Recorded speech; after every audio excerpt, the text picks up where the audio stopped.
멸망의 유혹과 용서에 관한 교훈 17장. 다른 그리스도인을 실족하게 하지 말라. 공동체의 한 구성원이 죄를 짓는 것은 그 사람의 사적인 문제가 아니라 전 공동체에 관련됩니다. 우리는 다른 그리스도인을 직접적이든 간접적이든 실족해 하면 안 됩니다. 다른 그리스도인 형제나 자매를 실족하게 하지 않도록 조심하고 또 조심해야 합니다.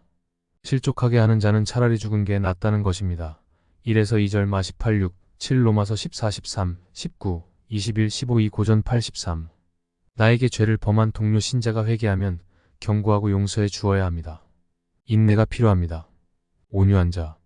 죄악 가운데 있는 형제나 자매의 죄를 직접 지적하는 것이 신자의 의무입니다. 3절 마 18, 15. 그가 듣고 회개하면 용서해 주어야 합니다. 용서하는 마음 자세는 무한정입니다. 용서받는 자의 회개의 의지가 전제되는 것은 물론입니다. 사절의 하루에 7번은 아무리 여러 번 범죄하고 회개하더라도라는 뜻입니다. 주님의 말씀은 용서를 한없이 해야 한다는 것입니다. 이것은 인내와 경건 훈련이 요구됩니다. 배투 1.6. 인내는 하루아침에 얻어지는 게 아니지만 인내하는 천국인의 덕목이 있어야 합니다. 우리가 우리에게 죄지은 자를 사하여 준 것 같이 우리 죄를 사하여 주시옵고 마 62. 라고 주님이 우리에게 가르쳐 주셨습니다. 주님이 우리를 용서하신 것 같이 우리도 우리를 용서해야 합니다. 화평하게 하는 자는 복이 있나니 그들이 하나님의 아들이라 일컬음을 받을 것이며 마 59. 신실함에 대한 교훈 17, 5에서 10. 믿음의 능력. 제자 공동체에서 공동체에 대해서 책임을 지는 사람은 특별히 강한 믿음이 필요합니다. 예를 들면 1에서 4절에서 언급하신 위험들과 고난에 직면하여 그러해야 합니다. 큰 믿음과 작은 믿음의 문제라기보다는 신앙과 불신앙 사이의 양자택일 문제입니다. 실제로 믿음이 있는 곳에는 그것이 겨자씨 같이 작고 미미하게 보인다 할지라도 불가능한 것을 가능하게 합니다. 종의 사태에 대하여. 이 비유의 요점은 종이 자신의 의무를 다했다고 해서 특별한 보상을 기대하지 말아야 한다는 것입니다. 주님이 정하신 철저한 기준 1에서 4절 이 제자들에게 너무 높게 보일 수도 있지만 그 기준은 그리스도의 종으로서의 제자들을 위한 최소한의 의무일 뿐입니다. 순종하는 사람은 자기의 순종에 대한 공로의식을 품지 말아야 합니다. 여기에 7에서 10절의 순종 문제와 12장 37은 별개의 문제입니다. 감사함에 대한 교훈 11에서 19. 예수께서 예루살렘으로 가실 때 사마리아와 갈릴리 사이로 지나가시다가 10일 누가는 이렇게 돌아가는 길을 잡은 이유를 설명하지는 않았지만 복음서를 비교해보면 몇 가지 단서가 나옵니다.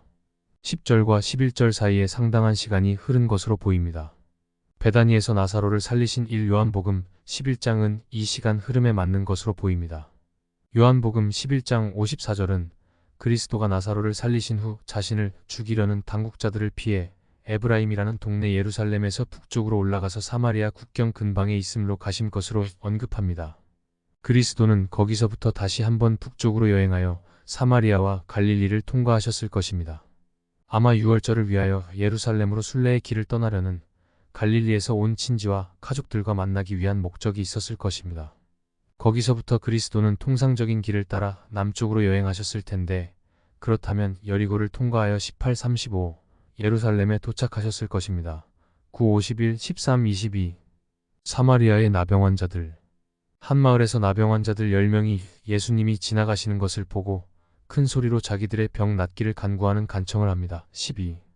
나병 환자들은 종교적으로 부정했으며 강제적으로 마을 밖에서 살아야 했습니다. 레 13-46민 5-2-3.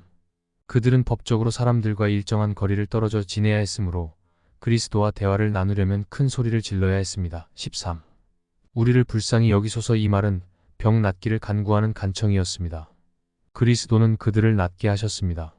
제사장들에게 몸을 보이라는 요구로 그들의 치유를 보증하셨는데 제사장에게로 가는 도중에 병이 다 나았습니다.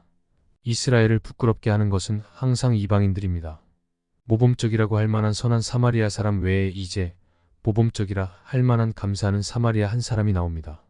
그가 치유받고 즉각적으로 하나님께 영광을 돌리고 예수 그리스도께 감사드린 것은 모범적인 반응입니다.